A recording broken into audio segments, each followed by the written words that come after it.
Hello, welcome everyone to today's Atlantic Council event on the UK's evolving role in global security. I'm Paula Dobriansky. I'm the Scowcroft Center's Vice Chair here at the Atlantic Council. It's the Atlantic Council's Scowcroft Center for Strategy and Security. And I'm also a board director, and I'm just very thrilled about today's program. Russia's war against Ukraine continues to wage some almost going on 4 years on. But Moscow isn't stopping at NATO's border, as we well know. Recent air incursions into Allied territory, coupled with hybrid and cyber attacks, demonstrate that the Kremlin's appetite is to challenge the North Atlantic Alliance. At the same time, there's evolving political dynamics on both sides of the Atlantic, which have left many European governments taking significant steps to shoulder a greater share of the security burden. From taking up the mantle for support to Ukraine to ramping up defense spending to unprecedented levels, Europe is undergoing a once-in-a-generation defense transformation. And the United Kingdom is truly leading the charge. In a moment of uncertainty for Europe, London has taken considerable strides to establish itself as a security leader. The UK's new national security strategy brings long-term clarity to British statecraft, placing deterrence, resilience, and allied cooperation at its core. Coupled with its new defense industrial strategy, London is rearming. Britain is preparing for a more competitive era, expanding munitions production, modernizing procurement, and aligning UK industry more closely with European and transatlantic partners. New bilateral security agreements with France and Germany also mark a very decisive shift. London is rebuilding deep defense partnerships with two of Europe's largest military and economic powers, strengthening coordination on deterrence, readiness, and defense industrial cooperation.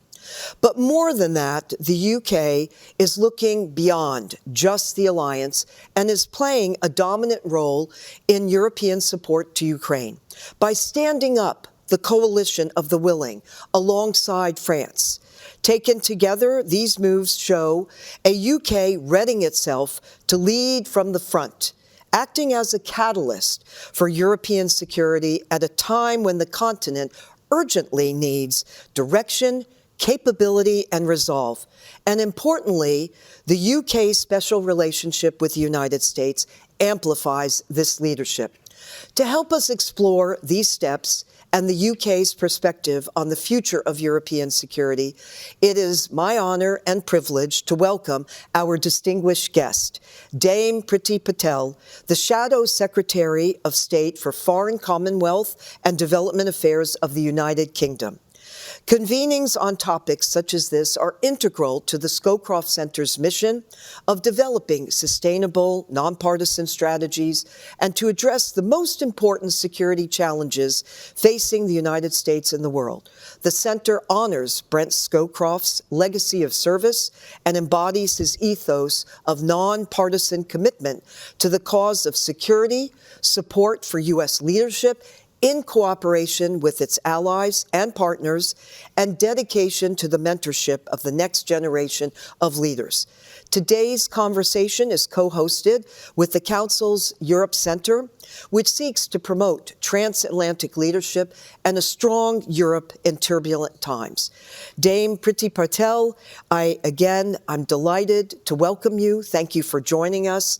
And let me begin not only welcoming you, but starting with, I think, a question that really underscores just about everything that we're going to be talking about. And that is the special strategic partnership that exists between the United States and the UK. We know that we're living in turbulent times, but this relationship has been very special indeed. Could you say some words about it, particularly in light of the challenges that both of our countries are confronting today? Sure. Well, and welcome again to you. Paula, thank you. Thank you for your very, very kind introduction and for your enormous warm welcome here. It's a real privilege to be here too. So, you know, we're here in the capital, and what can one say really about the special relationship? That relationship dates back to decades ago. There's no doubt about that. In your introduction, you spoke about war in Europe all over again, Britain's leadership role. And actually, it is because of Britain's leadership role alongside the United States of America in a previous conflict dating back to the Second World War, which led to the liberation of Europe, that is part of that DNA that we have between our two countries.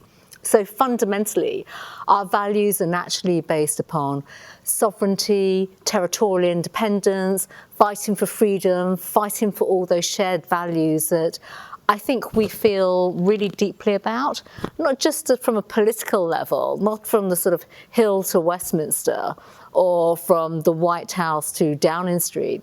It's intrinsic to the people-to-people ties that we have between our countries, the way in which we've been able to grow and flourish, that economic agenda of prosperity and security that is really intertwined with both our countries, despite that small pond called the Atlantic, you know, being that sort of distance between us. But our values are the same. Our objectives are the same. We want peace and stability in the world. We want economic strength and prosperity. And coming back to the conflicts and the unstable world that you mentioned, we also believe in peace through strength. And that is fundamental to that special relationship. Absolutely.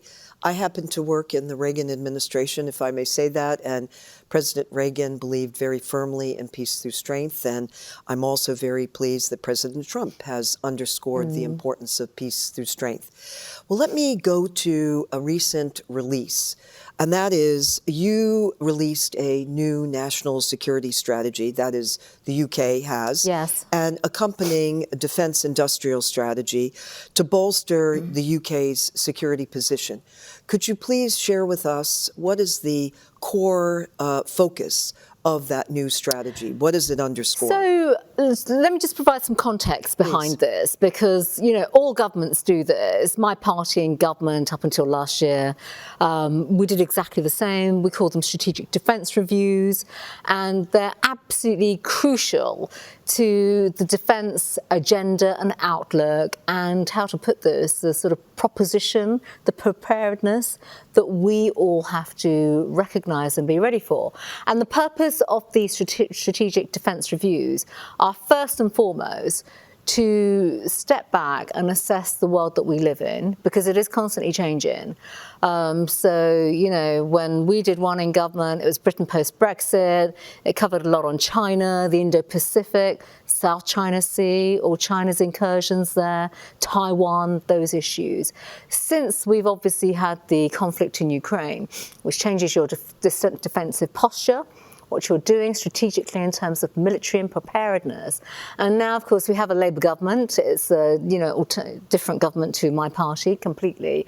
But even so, they've done one because they've come into power. Now, the crucial thing in terms of what the government has published is that they published at a time when NATO has become, you know, #1 priority, and it's on the hit list all over again in terms of issues of topicality. And with that funding, thanks to President Trump, again, as in Trump won his first presidency, he's brought it again to the second presidency, where he's specifically speaking about the contribution, America always being there, right? And thank goodness, you know, America has always been alongside Britain, you know, NATO partnership, etc. But with the war in Ukraine, the Labour government has had to step up, and they recognise that, you know, we need to do more. So that's the basis of this review. And in that review, and this is quite important, they have indicated the direction of travel on defence spending and expenditure. I'm an opposition politician, my party's in opposition. It's not enough for us, so we're doing a little bit of a helping hand in terms of challenging and building the pathway in front of where they should be going. So we want to see 3% spending on defence by the end of this decade. They are not giving that commitment.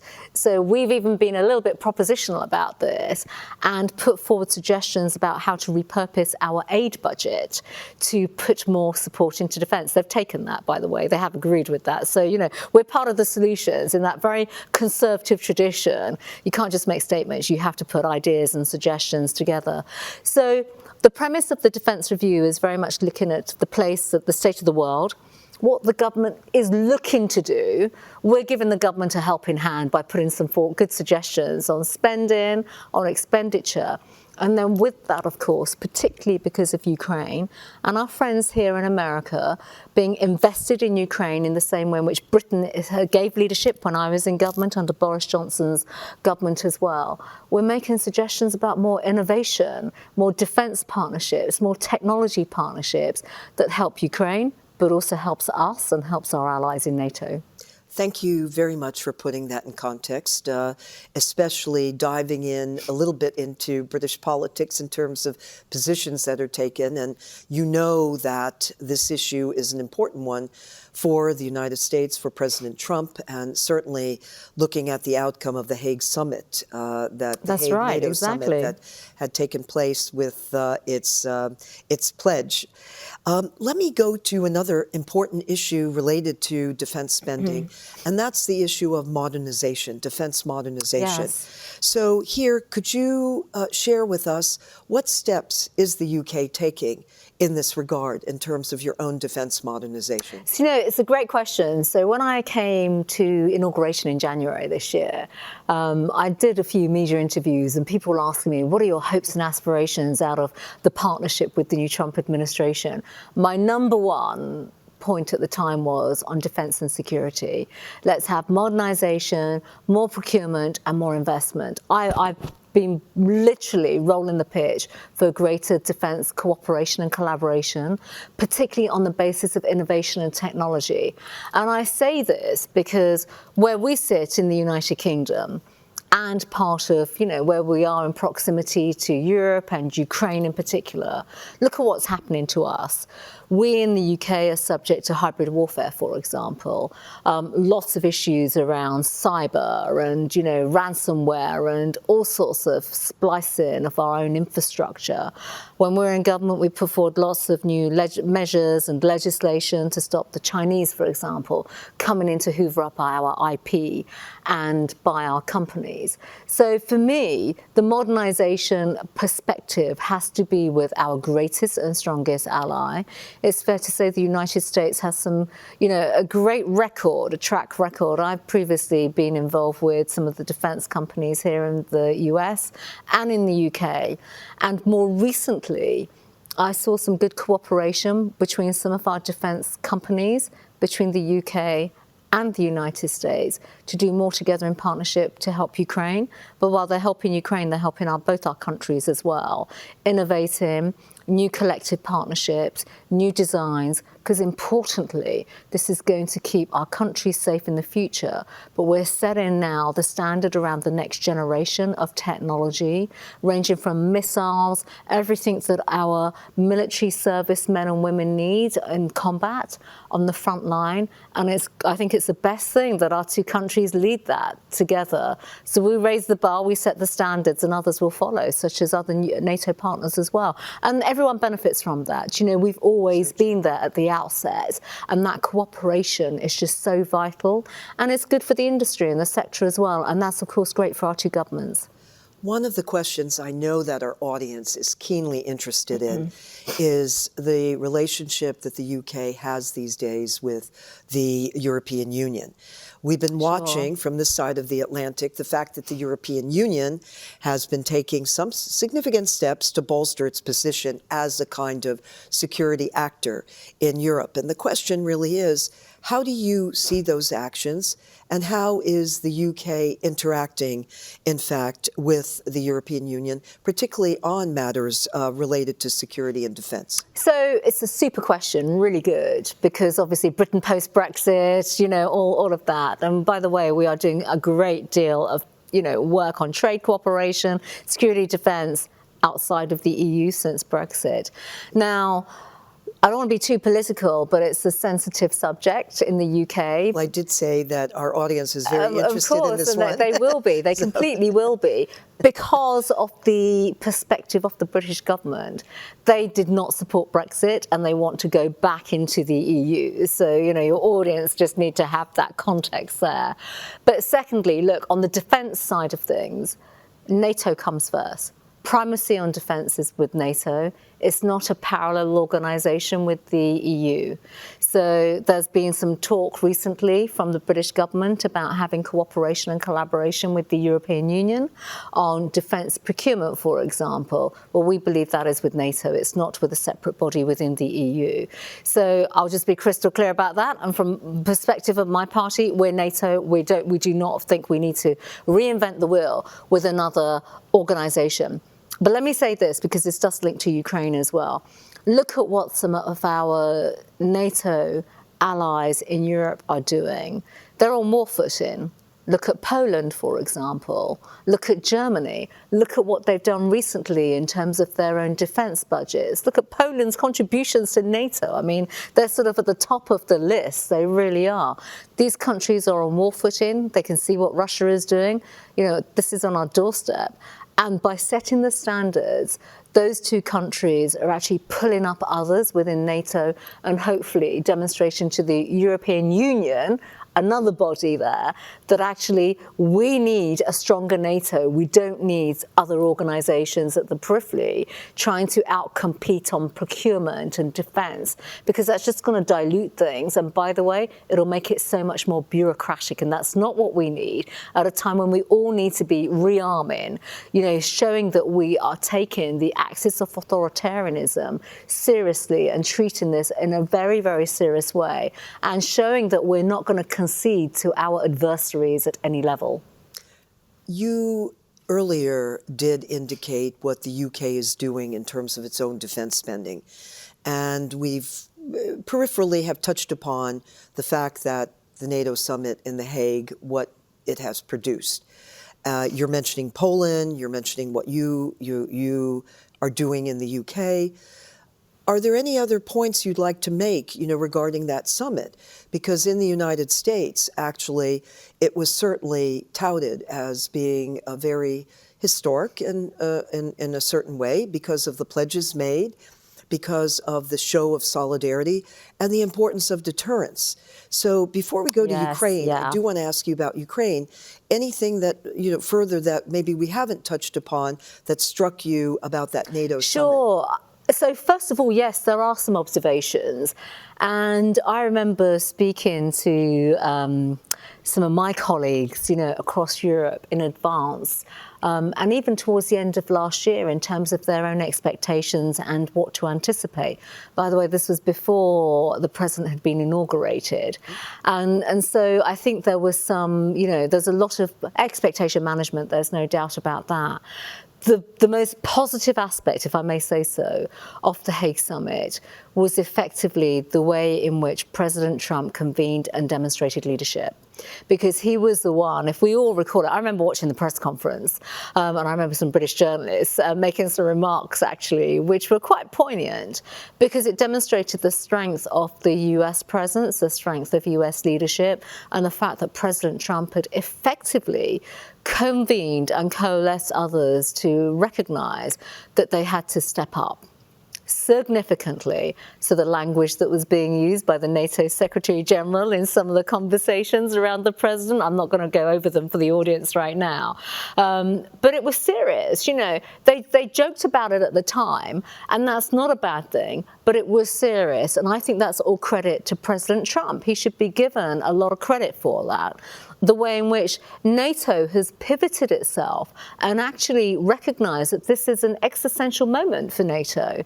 And thank goodness it is. I think NATO's got great leadership, I really do, under Mark Rutte and others there. I visited NATO myself this year. So that, I thought, was a very catalytic meeting to basically do the convening, send out the messages, get the pledges in, Get the pledges in. There's been some fudging on the pledges, by the way. Let's be quite clear about that. Around 5% and what contributes to 5%. We're having those lively discussions back home as well. But that aside, the bar has been raised, and that's what we want. And I think the whole point about any summits going forward now involving NATO, the president is the one that has that golden card that can always, he puts it on the table and effectively becomes a challenger to others. So what more have you done? You know, why aren't you doing this? And as we know who the top 5 countries are, there'll be some underneath. It's a good moment of inflection, basically, to think about the challenges on the others to step up. Thank you very much for adding your views, definitely, to that very historic meeting in the Hague. Let me go to Ukraine. You referenced Ukraine. Right now, as we know, there's this activity of focusing on a peace deal. And also there have been countless attempts to secure a ceasefire. Your views would be welcome. And also, what kind of stance is the UK taking, Sure, you know, vis-a-vis Ukraine itself? So let me start with the latter, if I may, first of all, because I was in government in 2022 when Russia illegally invaded Ukraine. I was the Home Secretary at the time, and we spent, you know, the year before, 2021, notwithstanding dealing with the pandemic issues and all the rest of it, we all read the security briefings, the intel that was coming in. We knew exactly what Russia was doing. So the UK, it was under Boris Johnson as Prime Minister, he showed tremendous leadership. And with that, we became invested in Ukraine. I think that is the strongest way to put it. And for us, it goes back, as I said in my opening remarks, that DNA, you know, standing up for our values, freedom in particular, sovereignty, independent sovereignty of a country, standing up against our adversaries, all this kind of stuff. So we've been there from the outset, and we're still there. And it was our leadership, it was leadership under a Conservative government that basically set the direction of travel with many European countries as well, who were not at the table in the way we were. And as Boris and all of us managed to do the convening and support, other countries, the Baltic states in particular, are on the front line doing incredible work on the eastern flank. We were training troops in Estonia. We still have troops there, you know, all the kind of work. We were there. I remember on the 24th of February 2022, myself, our Defence Secretary Ben Wallace, our Prime Minister Boris Johnson, and myself, the three of us had call lists across Europe, and we were phoning up our counterparts, basically saying, what do you need to help Ukraine? How can we help you to help Ukraine? So that intervention there was so significant. It stood the test of time. There's no question about that in terms of where we are now. It's given Ukraine the resilience and the backing that the Ukrainians needed. They needed as a country. And I think in terms of the human resilience that they've demonstrated to stand up to Putin's aggression and to fight for what they fundamentally believe in. They do not want to be subjugated to the Russian regime, and all credit to them for that. And then you've asked the key question, where do we stand now in terms of Ukraine? All of us want to see this war end. It's an unjust war. It's completely unfair. It was started by Russia, by Putin. And so there are talks taking place. We understand that, you know, key people are possibly in Moscow right now, and there are discussions taking place.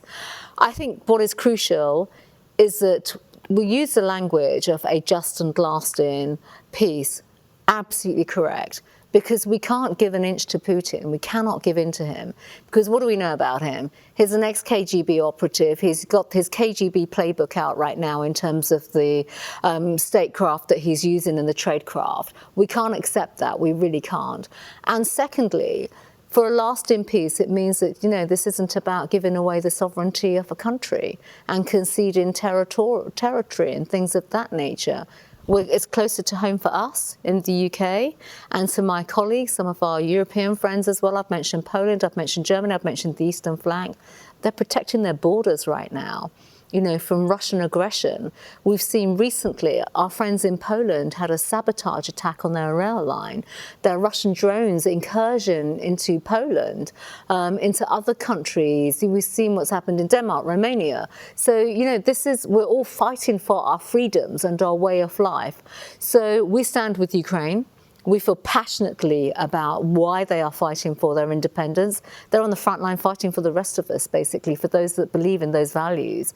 And so we will continue to give Ukraine all the support that it needs, while, dare I say it, navigating this complex maze that is now being put on the table around a proposed ceasefire. My final point is that I think Putin has been completely insincere and disingenuous about ever wanting to reach a ceasefire. And we've seen that on previous attempts, and we saw that when President Trump also convened and met with Putin earlier on this year. By the way, I thought I should mention, because you mentioned Boris Johnson, he's visited the United States during his tenure and then post-tenure, and he has certainly been one of the most active and engaged activists in calling for the need to really assist Ukraine economically, militarily, etc. He was here not too long ago, actually, yes. And really just pounding the pavement. And he's right to do so, because one thing we should always remember is the cost of war. Mm-hmm. So that we are all invested in this. Our economies are invested in this, obviously through the support that we give to Ukraine. And when you think about, bring it back to NATO, if you think about our combined GDPs, we outweigh the Russian economy big time. So, when I say peace through strength, there are ways in which we need to be leveraging ourselves in the right way. And of course, this whole issue about Russian oil still persists.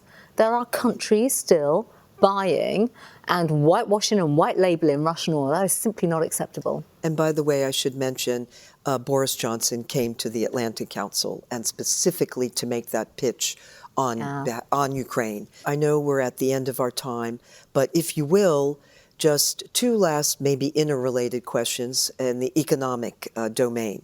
Certainly the issue of trade, because as we know, the Trump administration has considered new tariffs and economic measures against trade partners, including the United Kingdom. So in that regard, it would be good to hear your perspective, your view on how that's being handled vis-a-vis the UK. And then also, if I may mix in, you were a long-time proponent of Brexit, and now here we are. And just if you'd like to say a word on that. Sure. Well, of course, absolutely. I've been a long-standing campaigner for Brexit, and my views about the European Union are pretty well documented, it's fair to say. I've always believed in the strength of Britain to go it alone in the world. And you know what? I think we're doing all right, actually. Britain post-Brexit, so it's my party in government under Boris Johnson, we led Brexit. We did deliver on Brexit, and with that we delivered a whole raft of free trade agreements, which Keir Starmer loves to bank the credit for, but still wants to, then he condemns Brexit as well. So you can't speak out of both sides of your mouth. We'd set up the trade deal with India, for example, with the Asia Pacific, obviously with the United States of America as well. So we're very proud of that. We really are. And I think, we are great proponents of Britain's place in the world, independence, sovereignty, being in control of our own policies for a start, And then, of course, you've asked me about trade.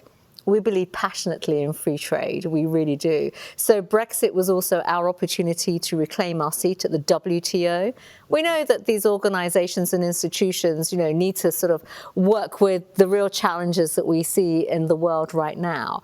But of course, on the US-UK aspect of trade, there's always more that we can do.